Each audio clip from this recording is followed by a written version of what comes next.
शिवं भवहरं हरं शिवं शिवं भवहरं हरं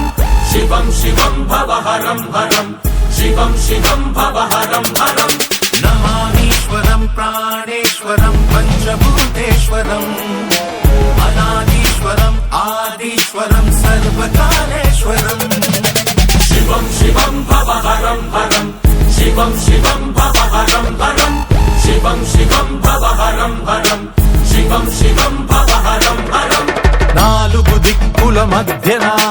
నలుగురి కన్నులు కప్పిన ఐదో దిక్కొకటున్నది పైన అది చూస్తున్నది నువ్వు